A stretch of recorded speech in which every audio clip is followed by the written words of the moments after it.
Oi, gente. Oi, deixa eu aumentar aqui. Eu acho que vai precisar virar o celular, porque vocês estão. Ah, tá. Isso. Assim, Aí, né? tá ótimo. Sejam bem-vindos. Obrigado por terem aceitado o convite. Tá bem baixo o seu áudio, Dia, que tá no máximo. Deixa eu tirar a máscara, então. Obrigado por terem aceitado o convite, por participar. A gente está aqui, eu estou com alguns alunos no presencial, 6, são todos do ensino médio, e a gente tem mais 3 alunas no remoto, tá bom? Eu queria pedir para as meninas que estão no remoto, se forem surgindo dúvidas, me mandarem no WhatsApp, e aí a gente vai conversando com eles, tá bom? Podem começar então, vou fechar meu áudio aqui para não atrapalhar vocês.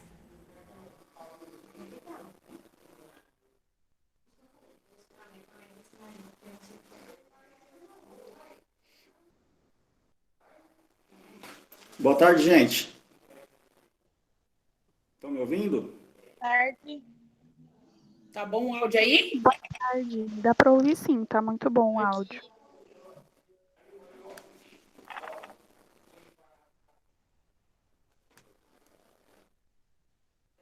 Tá dando para ouvir bem? Que eu ouvi a Edilene falando bem baixo. Tá dando para ouvir sim. Tá, o áudio de vocês está ótimo. Eu acho que é porque o microfone do meu notebook não deve estar muito bom. Certo. Então, mas o áudio está perfeito. Então, eu vou iniciar, professora. Podem falar. Boa tarde, meninas. Boa tarde ao pessoal que está online, meninos. Queria primeiramente agradecer a oportunidade que a professora Edilene nos deu de estar participando dessa aula, né? Um pouco diferente, né? Vamos tratar aí hoje da profissão do advogado. Vamos falar um pouquinho como que é a vivência. Eu sou advogada já, vai fazer 5 anos. O meu nome é Cíntia.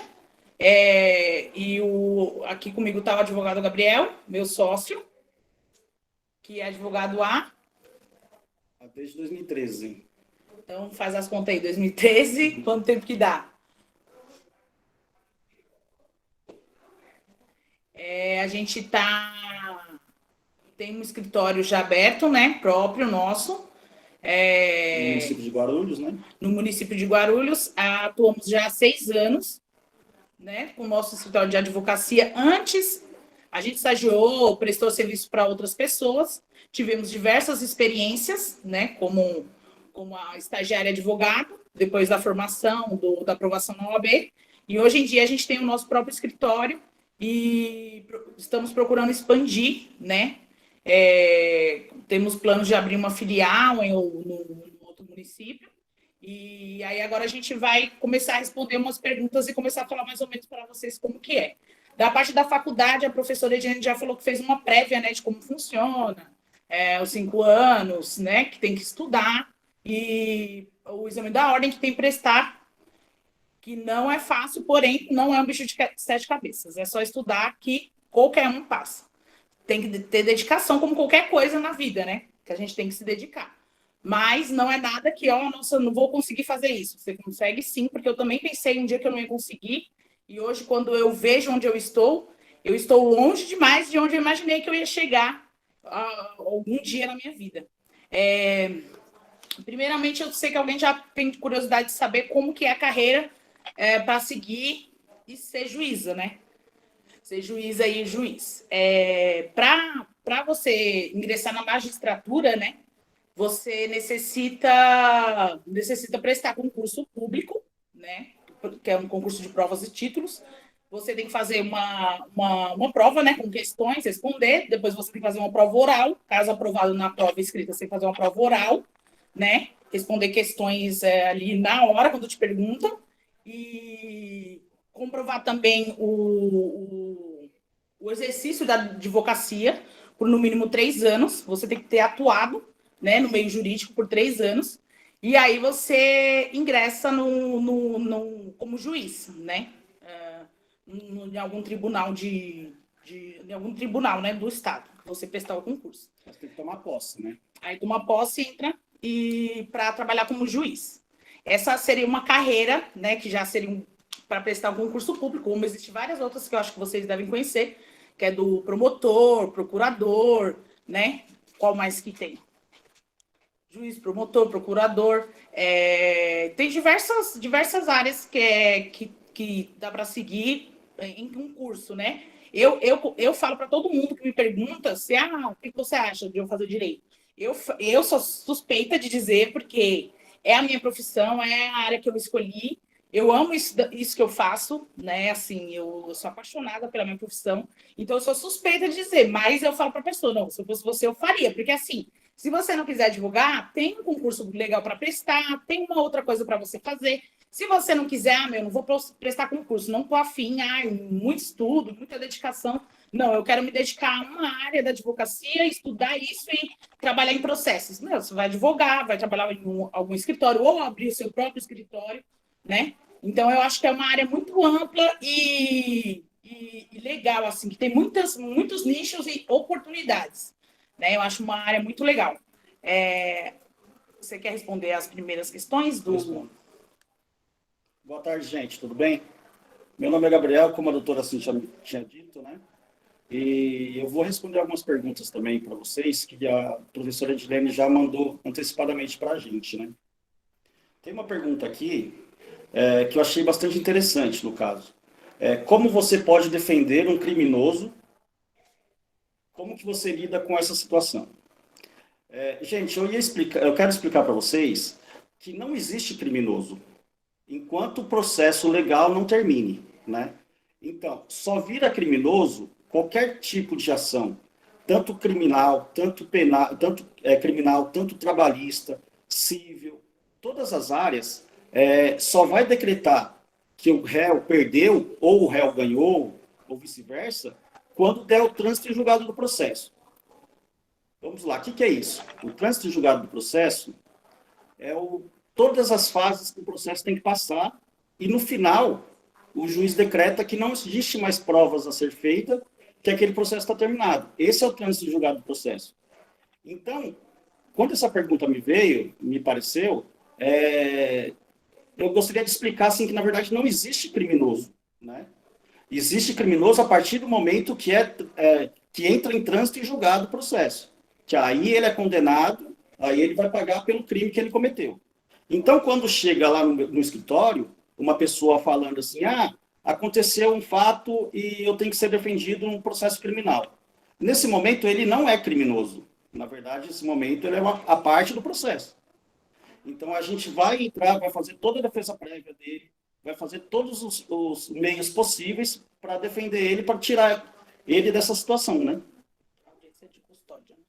Tem outro caso aqui também, que é bastante legal também, que é um tipo de audiência diferente das outras, que é a audiência de custódia, né? Foi uma pergunta também. Essa audiência de custódia, na verdade, ela se baseia não no fato que ocorreu. Na verdade, ela é feita para ver se a prisão que foi feita no caso criminal, se ela foi feita dentro dos parâmetros da lei, né? Para evitar que teve excesso de força policial, esses casos assim. Então, é feita a audiência de custódia. A audiência de custódia, ela não entra no mérito do crime, não entra no mérito do que ocorreu, por que aquela pessoa foi presa. Na verdade, isso aqui, ela só vai comentar, só vai ser feita através para ver qual foi a possibilidade da prisão. Se a prisão foi legal, se não teve excesso, se não teve agressão com o preso, se não teve algum ato assim, que a lei não permite. Então, a audiência de custódia é exatamente para isso. Depois, que aí vai virar o processo, que aí vai ser julgado o processo do crime que ocorreu, né? A audiência de custódia é quando já é preso, né? Isso, quando ele já é previamente preso. Isso. Vamos ver mais uma aqui. O que seria um advogado de defesa e um advogado de acusação? Essa eu vou responder. O advogado de defesa, no caso do processo criminal, aqui, né, eu percebi que a maioria das perguntas são voltadas mais para a área criminal. O advogado de defesa é o advogado que atua juntamente com o Ministério Público quando o réu está sendo acusado de um crime. O que acontece? O Ministério Público ele tem que acusar esse réu, tentar buscar provas, né, demonstrar para o juiz que ele cometeu aquele crime. Muitas vezes, quando existe uma vítima, né, de fato, sempre existe vítima, né? No caso, a família costuma fazer a contratação desse advogado de defesa, que ele atua em conjunto com o Ministério Público para tentar, né, para demonstrar que aquele réu cometeu aquele crime, para ver a justiça feita e, consequentemente, conseguir a prisão dele. E o advogado de acusação, na verdade, eu acho que Não, eu falei certo, né? Não, eu só troquei uma parte. O advogado de defesa, ele atua juntamente com a família da vítima. O Ministério Público é quem acusa, gente. Corrigindo aí que eu errei aqui, eu baguncei um pouquinho as coisas. O Ministério Público... Na verdade, o advogado de defesa... Acho que saiu a tela, não vi. Não, tá. Continua, doutora. Só travou. O advogado de defesa, ele atua em conjunto com a família da vítima, para acusar o réu daquele crime que ele cometeu e conseguir a prisão dele, né? Juntamente com o advogado de defesa atua em defesa do réu. Eu estou confundindo as coisas. O advogado de defesa atua em defesa do réu, do acusado de ter cometido o crime. O advogado da acusação, que trabalha em conjunto com o MP, né? E geralmente é contratado pela família da vítima, né? Ali do crime, e para poder conseguir a prisão do réu. O advogado de acusação atua juntamente com o MP. O de defesa defende o acusado, o réu do processo que cometeu o crime. Eu embolei um pouquinho, mas acho que eu consegui explicar. Se vocês não me entenderem, vocês perguntam de novo, que eu respondo novamente. Como vocês lidam com cliente impacientes? Cliente impaciente é uma outra pergunta aqui também, bem rotineira no nosso convívio, né? Na verdade, a impaciência, na verdade, no caso, é assim, das pessoas verificarem o seu direito, né? Terem o seu direito. Só que, assim, o processo, ele é muito amplo, né? Ele é muito demorado, no caso. Não somente demorado pela situação do processo em si, que tem que entrar com provas, tem que entrar com a defesa, no caso, tem que entrar com várias situações para chegar no direito, né? No direito da pessoa. As pessoas, elas querem ter o seu direito logo apresentado, né? Só que, assim, nós entendemos que a quantidade de pessoas, de servidores que existe no judiciário é muito pouca. Agora, imagina, 2021, imagina quantos processos que não tem lá para uma vara, por um juiz julgar o processo, né? 5, 6 funcionários para analisarem. Mais de 2.000 processos, mais de 3.000 processos que eles dependem para agilizarem, né? Então, na verdade, a gente explica para o cliente, a gente senta com ele, abre o computador, abre a tela do computador, mostra para ele o andamento do processo, o que está acontecendo. Explica para ele que a demora, na verdade, não é que está demorando, na verdade, tem uma fila a ser feita pelo pessoal do judiciário, né? E a gente tenta explicar para o cliente que tem que aguardar, né? Tanto que, assim, a gente até deixa claro, não sei se outros escritórios fazem isso, né? Mas principalmente eu e a doutora Cíntia, nós deixamos claro para os clientes que eles têm o direito de até mesmo ir lá no judiciário e perguntar para o pessoal por que está atrasando, por que está demorando, né? Para eles entenderem também que não é nós que estamos atrasando o processo, né? Então, a gente até conversa muito com os clientes, que os clientes até acabam virando nossos amigos, né? Mais ou menos isso. Defender uma causa qual você não concorda totalmente. Quando você tem que defender um criminoso Como lidar com essa situação? Essa Vou eu responder essa. Não, já respondeu não, né? Essa já. Já? Já. Que eu falei que ele não é criminoso. Ah, sim. Então, a próxima. Aqui, ó. Do juiz a gente já falou, né? Uhum. Em quais casos a dedicação tem que ser ainda maior, né? Essa é uma pergunta bem legal. Na verdade, todos os casos para a gente tem uma dedicação bem complexa. Não existe algo mais fácil ou mais difícil. De repente, tem uma ação, é um processo, por exemplo, de pedido de alimentos. A gente está cansado de fazer, é corriqueiro, a gente sempre faz, né? Pedido de pensão alimentícia, né? Quando o pai não está pagando, a mãe está separada do pai e do filho, e o pai não está pagando os alimentos para o filho.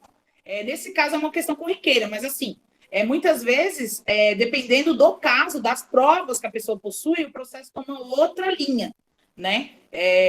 Então, depende muito de cada caso, é muito particular, assim, nessa questão. Mas a dedicação para a gente Total. é total. Independente do caso, se é um caso corriqueiro ou não, como eu estou dizendo, porque às vezes aparecem surpresas no meio do processo, acontecem algumas coisas, às vezes o cliente não te fala tudo ali na hora, na mesa, quando você faz o atendimento, você faz toda a triagem, tudo, e quando chega na hora da audiência, você tem surpresa. Ele fala uma coisa para o juiz que ele não te contou, e ali você tem que ter o jogo de cintura de conseguir reverter a situação para favorecer o seu cliente, que muitas vezes ele acaba se embananando todo o processo, mas a gente tenta dar o nosso melhor para poder ter um resultado bom. Tanto, deixa eu só fazer uma colocação. O advogado, na verdade, ele é aquela pessoa que o cliente tem que falar tudo, né? Eu acho que vocês já escutaram isso, né? Só que aí eu tenho comentado bastante também que o advogado, na verdade, ele tem que ser como se fosse o padre na religião católica e o cliente lá fazendo o seu testemunho, né? Você tem que contar tudo, para o advogado, porque se você esquece de contar uma vírgula para o advogado, o processo pode virar de ponta cabeça e o cliente perdeu o processo por causa de detalhe, né? Exatamente. E faço até um adendo para comentar ainda da profissão, dizendo que, assim, às vezes tem causas que a gente acha complexa, a gente acha que é difícil conseguir, a gente se dedica, consegue um resultado bom. E uma coisa boa dessa nossa profissão é isso, é a satisfação do cliente. A gente vê depois que o cliente ele vem agradecer, ele vem te dizer que, nossa, você resolveu esse problema que eu achei que eu não ia conseguir resolver, que eu achei que não tinha solução, entendeu? E isso é gratificante, é uma parte boa dessa profissão, né?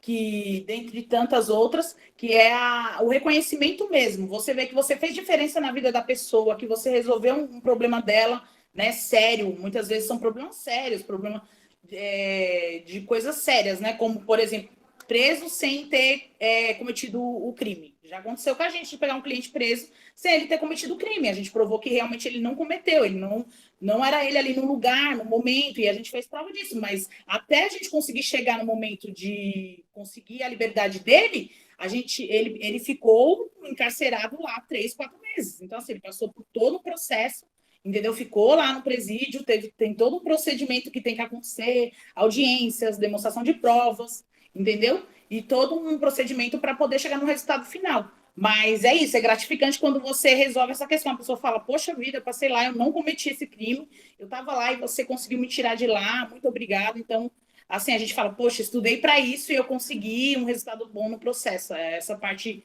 de ter essa gratidão dos clientes é muito bom na nossa profissão. Eu vou fazer um comentário desse processo que a doutora Cíntia falou agora, do nosso cliente que ele foi preso, só que ele não cometeu o crime, né? A gente conseguiu juntar provas, que a gente fez uma diligência muito boa, que isso é o papel do advogado também. O advogado, ele não fica só atrás da mesa, ele não fica só atrás do computador e mandando documento para o juiz assinar e reconhecer ou não. O advogado que gosta de trabalhar e que trabalha bem, é aquele advogado que vai na rua também, vai correr atrás também, que nem nesse cliente que a doutora Cíntia falou, Nesse caso, a gente tinha os detalhes, né, do boletim de ocorrência, o que foi o que ocorreu no dia, na data, né, o lugar, e a gente sabia que o nosso cliente não estava naquele lugar, né? E como que a gente vai justificar que ele não estava naquele lugar? Sendo que a testemunha confirmou que era ele, né? Difícil esse caso.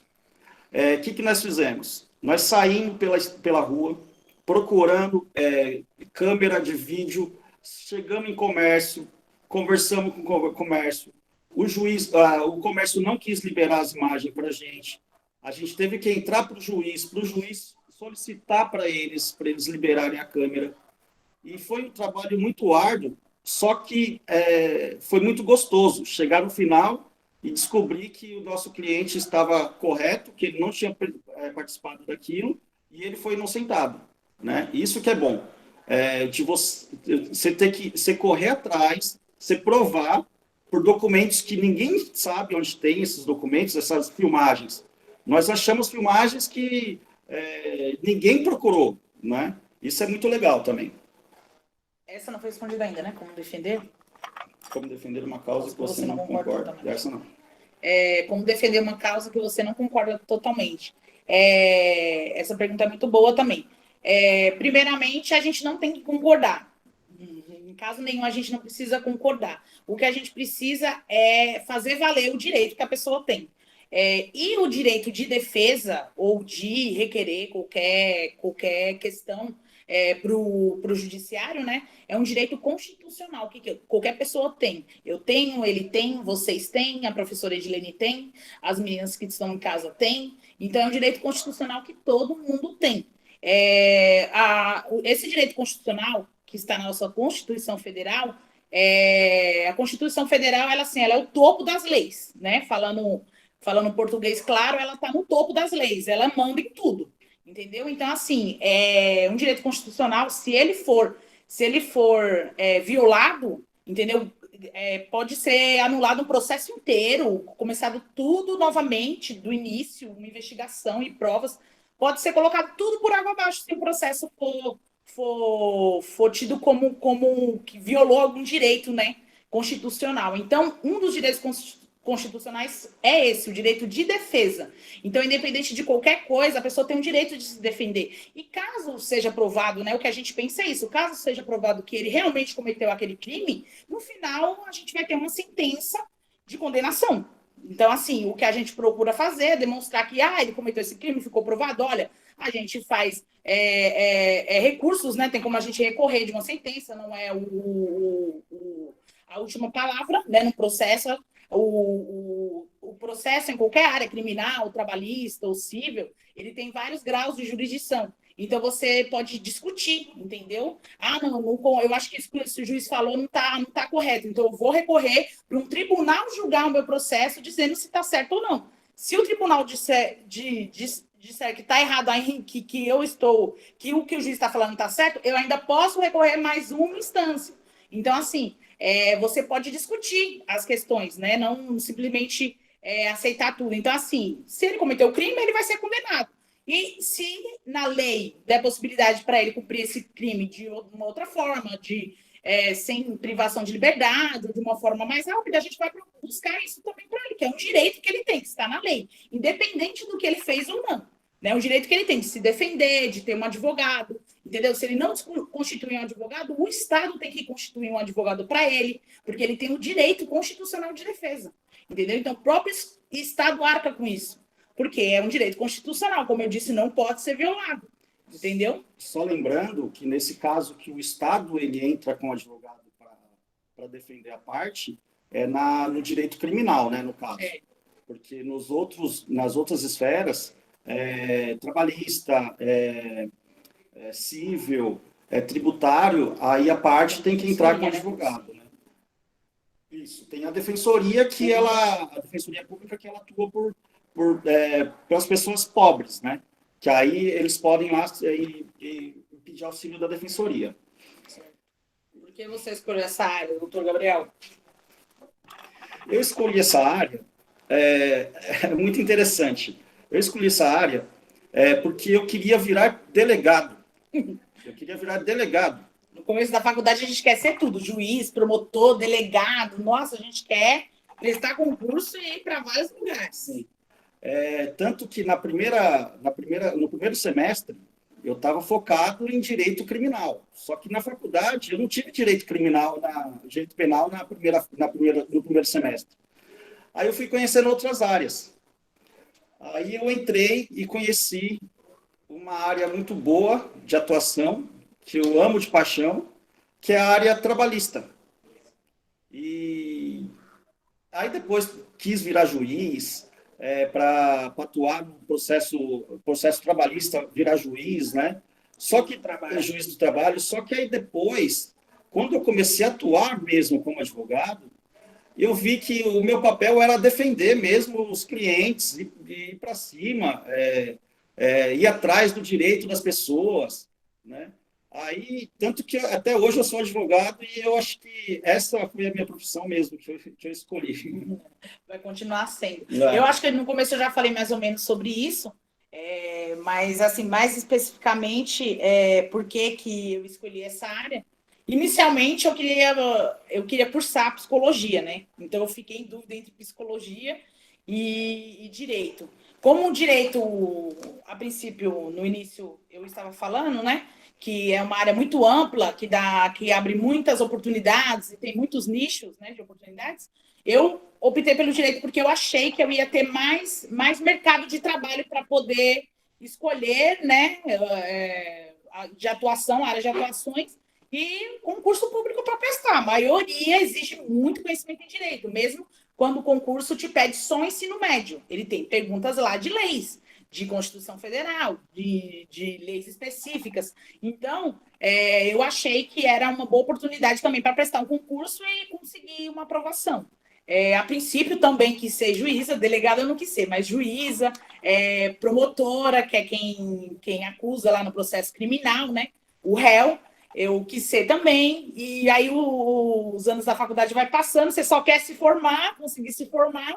Quando você se forma, você só quer passar na prova da ordem, você não quer mais nada, você só vai querendo essas pequenas coisas.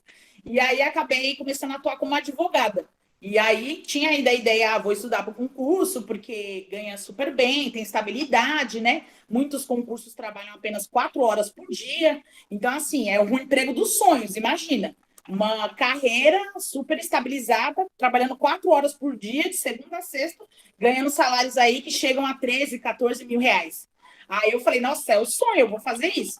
Só que aí eu comecei a advogar, porque inicialmente a gente precisa de dinheiro para poder pagar um bom cursinho, para poder prestar a prova desses concursos que são bem concorridos, né? E geralmente são poucas vagas. Então, a iniciar na minha atuação na advocacia, eu me apaixonei também por ser advogada, por defender o direito dos nossos clientes, e é o que eu gosto de fazer e o que eu estou fazendo até hoje. E eu acho que talvez eu não preste também nenhum concurso assim, que eu continue fazendo isso, porque a gente vai se aprimorando e a gente vai se apaixonando cada vez mais, e cada caso é um caso, é muito particular, e são muitas novidades saindo, então é uma área muito interessante de atuação como advogado. Ô, gente, eu estou me tornando repetitivo, viu? E eu também, às vezes. Tem outra pergunta aqui que é maravilhosa também. Na verdade, todas as perguntas foram bem elaboradas, né? Tem uma pergunta, deixa eu achar ela aqui. Para alcançar o objetivo do processo, sempre são feitos os mesmos passos? Vamos lá.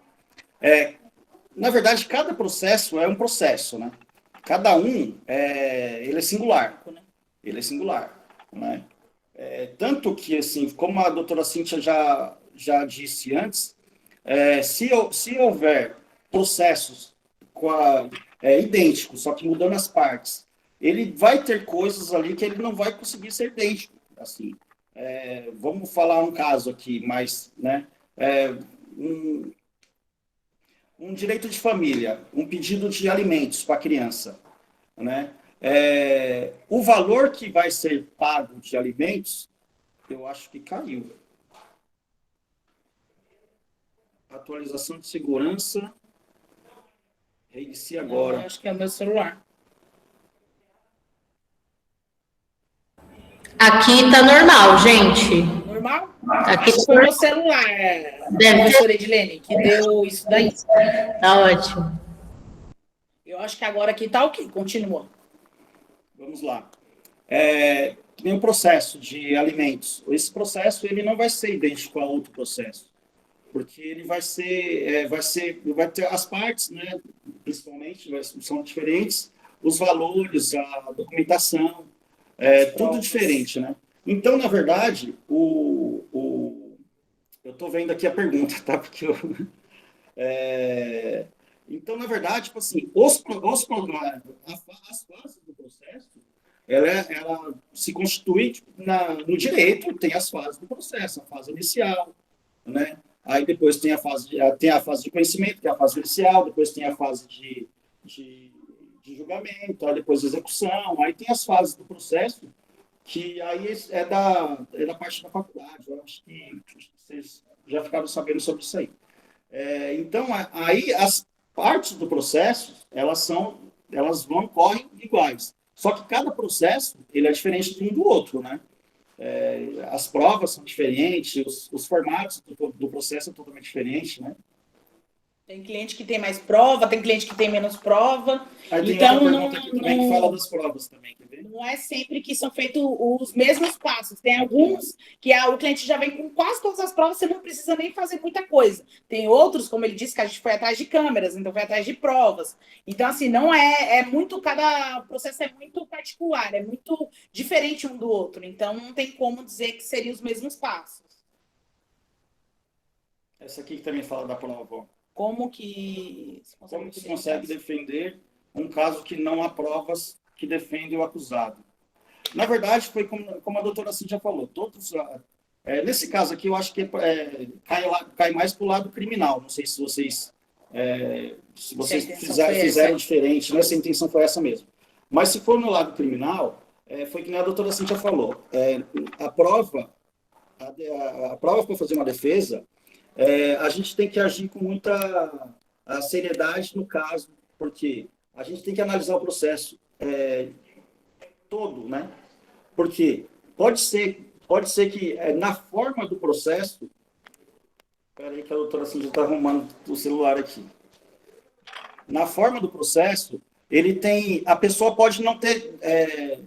ai, meu Deus. Não pode ter prova nenhuma para se defender, né? Só que no curso do processo pode ter acontecido alguma coisa que anula o processo, entendeu? Pode ser feita uma prova errada, uma prova ilícita, né? No caso de uma interceptação celular, a polícia vai lá e faz uma interceptação celular no celular de um cliente. O juiz não autorizou, essa prova é ilícita. Então, o processo ele tem que ser anulado. Aí ele anula até aquela prova. Para trás, ele pode não ser anulado, dependendo da situação, né? Então, você tem que analisar o processo todo para você tentar identificar se o processo ele pode ser excluído ou anulado por falta de prova ou por provas irregulares, né? Ou quando não tem prova mesmo, está tudo corretinho o processo, a gente tem que fazer a defesa, porque a defesa, até mesmo numa prova oral, na frente do juiz, um acusado ele pode se safar, né? Que assim, dependendo da vítima chegar lá e falar alguma coisa na frente do juiz, aí que a gente pode pegar a defesa do cliente, entendeu? Então tem muitos, na verdade é muito amplo, né? A gente tem que prestar atenção em cada detalhe, não importa, cada detalhe a gente tem que prestar atenção, porque na verdade a liberdade, no caso criminal do nosso cliente, está na nossa mão. Então, se a gente for imaginando que é mais um processo, então a gente, na verdade, não deveria ser advogado, porque todo processo é um processo e tem que ter uma base, um cuidado, uma dedicação total, porque tem pessoas dependendo da gente, tem clientes dependendo da gente, né? Acho que são... O direito penal, quais os casos mais difíceis de se lidar? Quais os casos mais difíceis de lidar no direito penal? Eu diria, na minha opinião, acho que ele vai concordar também, que são os casos que a gente fica mais assustado, mas segue, né? segue o trâmite normal por aquilo que eu expliquei antes, né? Que todos têm o direito constitucional à defesa.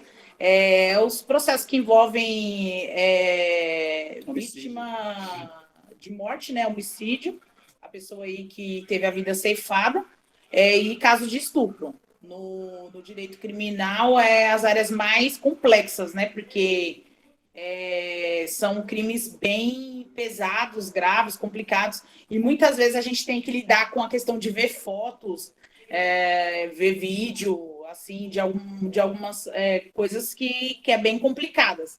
Mas o que a gente, no dia que você se torna advogado, que você pega a carteira da ordem, você faz um juramento, né? E dentro desse juramento está essa questão de você exercer a profissão com ética, né, e coerência e colocando a lei, né, em primeiro lugar. E por isso que eu digo para vocês, todos têm direito de defesa. Então, tem coisas que a gente tem que buscar demonstrar que, pelo menos, às vezes não foi daquele jeito que o Ministério Público está acusando, ele está imputando um crime ali a mais que não existiu. Então, a gente tem que sempre buscar o direito do cliente, dentro do possível, né? Mas os casos mais difíceis são esses aí, são os que envolvem morte, né? Homicídio, vítima aí que faleceu, e estupro.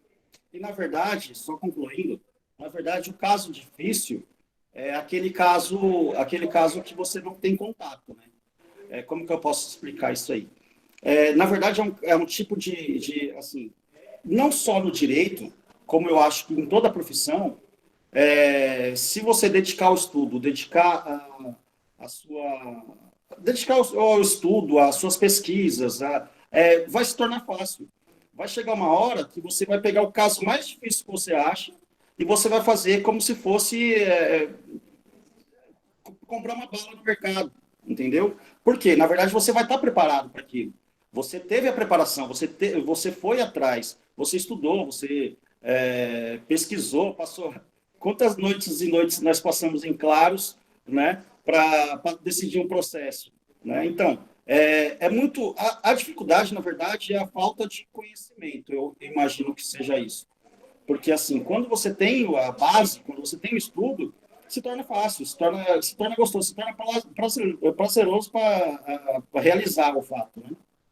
O processo. Certo.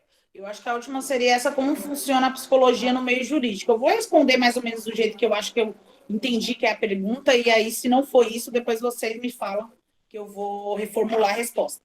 Mas a psicologia no direito, uma das principais funções, né, da psicologia no direito é de atestar as condições mentais, né, dos réus, no caso de processos criminais. Então, ela atua nesse sentido para dizer se o réu tem alguma insanidade mental, se ele não tinha capacidade para saber os atos que ele estava cometendo naquele momento. Então, tudo isso dá uma direção diferente para o processo, dependendo do resultado aí desse laudo, né, do psicólogo ou psiquiatra.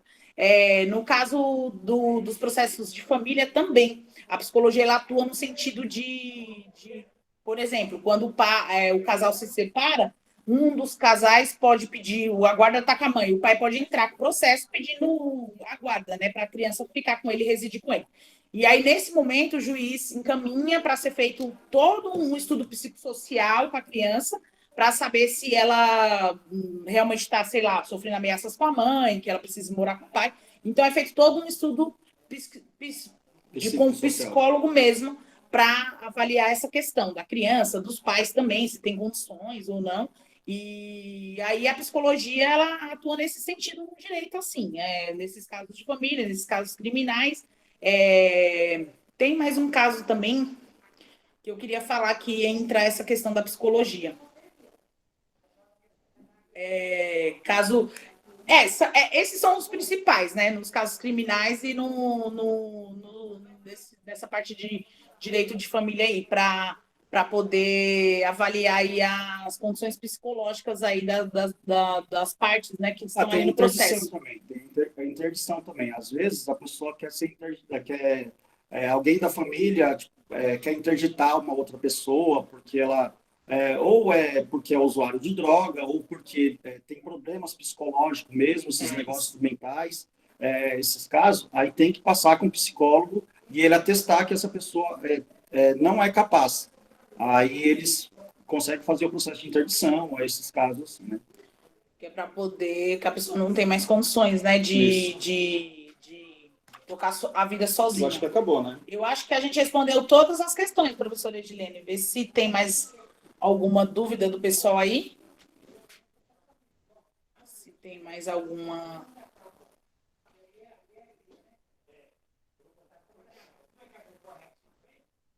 Tem que ver sua bateria, viu? Mesmo assim, quase foi preso. Mas como A bateria está 12%. em outros países você pode fazer isso. Nos Estados Unidos, se você não está tratado lá, você pode se defender tranquilo. Aqui não, tipo, tem mal por acontecer. Sim. Um aluno perguntou aqui sobre legítima defesa. Quando uma pessoa agride ou até mata outra para se defender, ela é acusada por homicídio culposo, ou eu não lembro qual que é o outro. Culposo é quando não há intenção de matar. E tem como que funciona essa legítima defesa? A pessoa ela vai responder processo por homicídio? Deixa eu ver se é isso mesmo, dá um joinha aí se foi isso. Quando a pessoa ela age em legítima defesa, né, de uma agressão, algo do tipo, ela age em legítima defesa e contra, sei lá, um assalto ou algum crime assim, né, para se defender, ela agride a outra pessoa. E como que funciona isso, né? Se ela é acusada de um crime doloso ou culposo, acho que é algo do tipo assim, a pergunta. Certo? A legítima defesa, ela às vezes é fácil, não é tão difícil de demonstrar. Mas mesmo em legítima defesa, a pessoa responde por um processo. Mas muitas vezes não é presa, responde esse processo em liberdade, e no final acaba tendo uma pena menos branda, né? Mais branda, tendo uma pena mais branda, menos gravosa, que seria, por exemplo, prestar trabalhos comunitários, doar por um ano cesta básica para uma determinada instituição de caridade, entendeu? Então, acaba pagando acaba sendo julgado e condenado e pagando o crime de uma forma mais leve, né? Porque, na verdade, o crime de matar uma pessoa, ele é o pior dos crimes, né? Porque você está tirando a vida de outrem, né? Você está tirando a vida de uma pessoa, né? Mas a legítima defesa, ela depende muito da atuação. Porque é o seguinte, vamos ver se eu consigo explicar para vocês. A legítima defesa, se uma pessoa vem com um soco, vai te dar um soco, você pode responder ela com um soco, né? Se a pessoa vem brigar com você com uma faca, aí você pode disputar com a pessoa com uma faca. Não sei se vocês estão entendendo. Porque uma pessoa chegar e for legítima defesa, só que na legítima defesa a pessoa veio atacar ela com uma faca e ela dá 7 tiros na cabeça da pessoa, isso aí já foi excesso, não foi legítima defesa, entendeu? Porque a legítima defesa, você tem que parar a pessoa. Só que você vai parar a pessoa da forma que ela está te agredindo também, né? Aí eu não sei se é por esse lado que foi a pergunta, porque eu acabei não escutando a pergunta. Mas a defesa, a legítima defesa, ela tem que ser pontual com o ataque, né? Ela tem que ser, não pode ser excesso, no caso, né? Mais ou menos isso. Entendeu?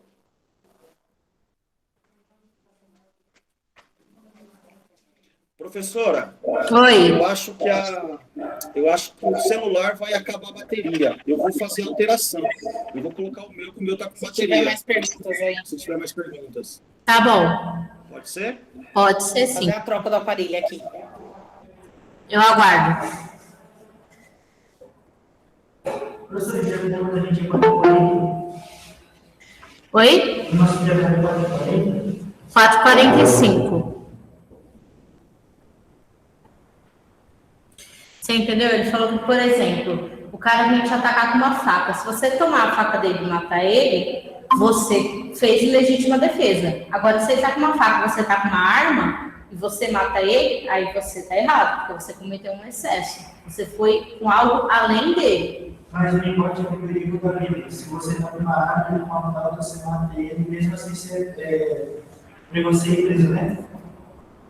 Sim, aí sofre um processo, mas uma pena mais branda. Tem alguma pergunta que surgiu enquanto eles estavam falando? Não? Eu vou fazer algumas, então, só para a gente segurar mais um pouco.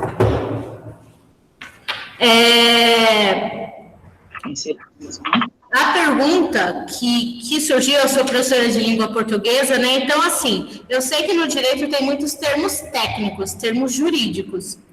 Quando o cliente vem, um cliente humilde, um cliente que muitas vezes não é nem alfabetizado, como que faz para ele entender a linguagem, o processo e tudo mais?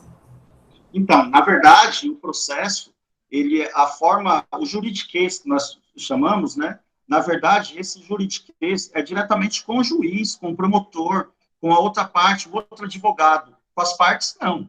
A gente senta no escritório com os clientes, a gente explica todos os termos técnicos para ele. Na verdade, a gente não explicamos os termos técnicos, né?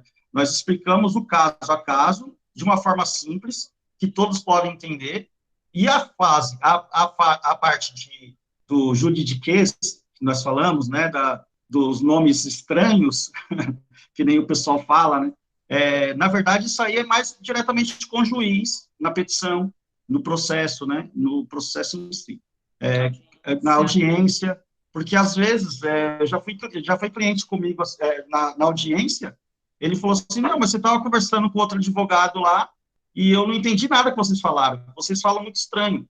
Aí eu expliquei para ele, não, essa é a forma que nós nos comunicamos, né? Mas aí a gente acaba explicando para os clientes o que realmente acontece, né? São termos mais específicos, né, na área jurídica, mas a gente usa um palavreado, eu não sei se de repente aqui a gente acabou não usando uma linguagem mais clara, né, mas com os clientes a gente atua desse jeito. Inclusive, eu costumo até desenhar, se precisa, assim, eu faço um roteirinho ali explicando para ele todos os procedimentos do processo, passou por essa fase aqui, essa fase inicial, o juiz deu início à juntada de provas, então a gente está juntando essa prova que o senhor me trouxe, se o senhor tiver mais isso e aquilo, o senhor me traz, então a gente vai, muitas vezes eu faço até explicado no papel para ele entender, tudo certo, então, a senhora me explicou aqui no papel, agora eu estou entendendo como que é o procedimento, qual que é o próximo passo, o que vai acontecer depois, e para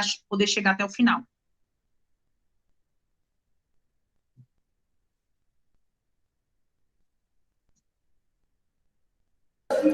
Certo. Peraí que tá dando barulho aqui.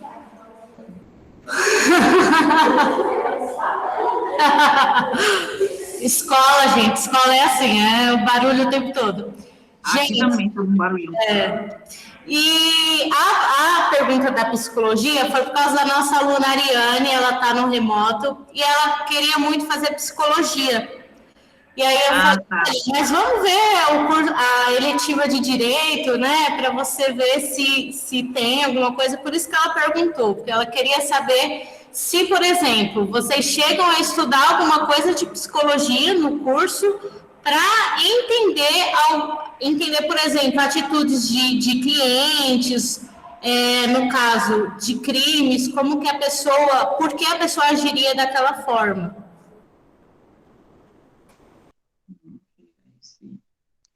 Na verdade, a gente não chega, professora, nesse fim, né, de estudar a psicologia em si. Na verdade, a psicologia até ajuda, né, a todas as áreas, eu imagino, né, a psicologia é muito ótima.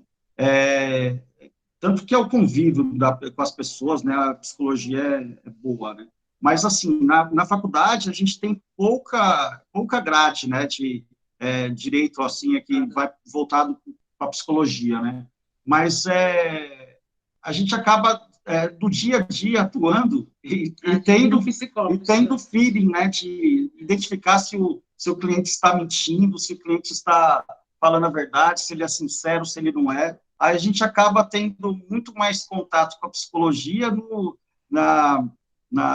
assim, com as pessoas, né? Por atuar com as pessoas. Cada pessoa a gente já começa a identificar quem é quem, no caso, né? Olha, Ariane, eu também quis fazer psicologia, hein? E mudei de ideia. Mas se você ama isso, vai atrás do seu sonho, independente da área que seja. Só um conselho de amiga mesmo é que vocês estudem muito, cursem uma faculdade, um curso superior, para vocês terem um bom emprego, uma estabilidade, conseguir alcançar a meta de vocês. É muito importante mesmo. Sim, eu falo sempre para eles que o importante não é... O dinheiro é muito importante, é super importante. Né? Mas não é só isso, né? Como você falou no começo, é gratificante quando o cliente chega para mim e fala, olha, eu consegui graças a você. E isso é muito importante, porque você ganhar só dinheiro não basta, em qualquer profissão. Tanto, professora, tanto que eu penso assim, para você ganhar o dinheiro, você precisa estudar bastante para você ser capacitado para receber aquele dinheiro também, né?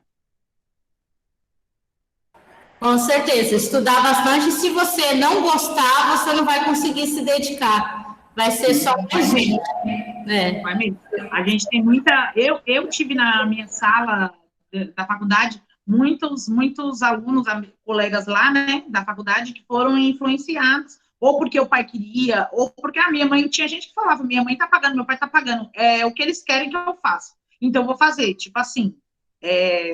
sem querer, né? Faz 5 anos de faculdade para no final falar, então, não quero mais isso daí, não. Eu fiz só porque meu pai e minha mãe falou para me fazer. Eu encontrei um colega de sala esse dia na rua, ele falou, não, eu não estou fazendo nada, não. Eu estou fazendo design, moda, tá fazendo outra área que não tem nada a ver com direito.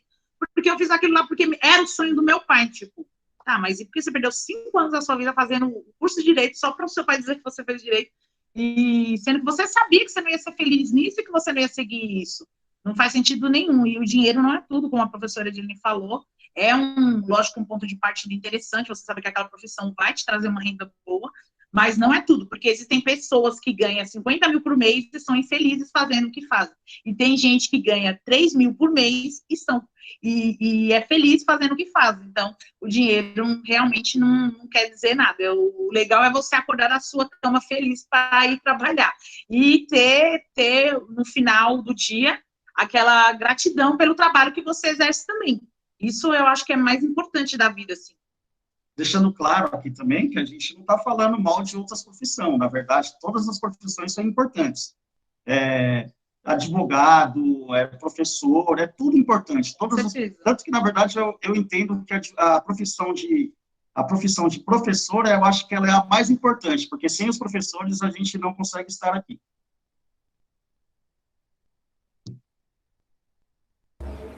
Apareceu uma pergunta aqui, enquanto advogados, vocês acreditam que a justiça, ela é falha, às vezes? Essa é pesada, hein? Essa é pesada, mas é uma boa pergunta. A gente vê que é falha tanto que eu não sei se eles acompanham os noticiários. Deixa eu responder essa. Na verdade, é o seguinte, eu não acho que a justiça é falha. Eu vou defender aqui uma posição. Eu não acho que a justiça é falha. O que é falho, na verdade, é que nós somos julgados por seres humanos, né? E todos somos passíveis de erro. Então, e no processo, no direito, o direito é julgado por entendimento. Então, vai chegar na parte de um juiz, o juiz ele vai receber todas as provas, e o juiz ele pode ter a convicção que aquela pessoa tem que ser condenada, entendeu? Então, na verdade, por isso que no processo, ele corre por várias etapas, né, por várias fases, né? Na primeira a primeira fase, passa pelo juiz, depois pode recorrer, esses negócios todos, né? Então, eu entendo que, na verdade, não é que a justiça é falha. Na verdade, eu acho que a justiça, a gente é julgado por pessoas, por seres humanos, né? Que somos todos passíveis de erro. Tanto eu, como eu não faço julgamento, né? Na verdade, eu só faço o processo em si, né? Eu dou entrada no processo. Eu também posso fazer alguma coisa errada, né? O que acontece é o seguinte: as leis, muitas leis, elas estão muito atrasadas, né? Ultrapassadas, principalmente no criminal, né? No direito penal. Agora, para a justiça ser legal, favorável para todos, a gente tem que pensar, estudar, e lá no dia lá da votação, para a gente votar nos candidatos, aqui eu não estou falando para votar no candidato A e nem no B, e nem no C e nem no D, tá? Eu só estou falando que cada uma parte tem que fazer a sua, tem que ir lá e reconhecer, não só ir lá votar, entendeu? Tem que estudar, tem que conhecer a pessoa, conhecer os processos, os procedimentos que a pessoa quer agir com a pessoa que vai ser votada, né? Conseguir e fazer o voto certo, porque só assim que a gente consegue mudar essa parte de injustiça que nós temos em nós, né? Que a justiça, na verdade, é falha, né? Eu acho que eu consegui explicar, não sei.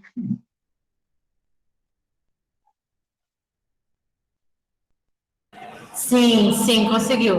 A doutora Cíntia não vai falar nada?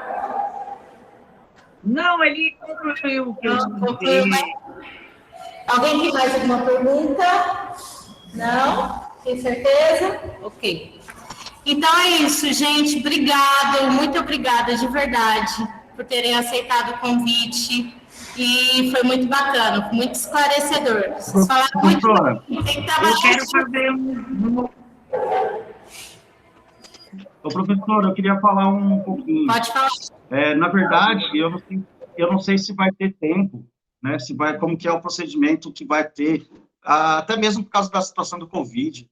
Mas, se fosse possível, um pouco mais para frente, eu e a doutora Cíntia, a gente disponibilizamos para ir na sala de aula mesmo, para conversar com os alunos, sabe? A gente queria fazer pessoalmente, A gente queria fazer pessoalmente, né? Pessoalmente, e não foi possível por alguns contratempos que a gente teve no dia de hoje, mas a gente gostaria de pessoalmente conversar aí com o pessoal, conhecer vocês aí pessoalmente.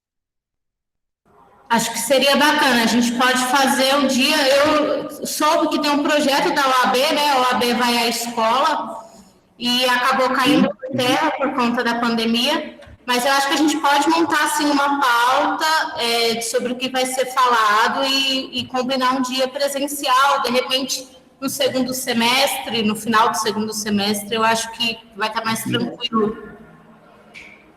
Pode contar comigo, viu? Ai, que bom, fico feliz. Obrigada, então, gente, até mais. Muito obrigada, professora. Tchau. Tchau.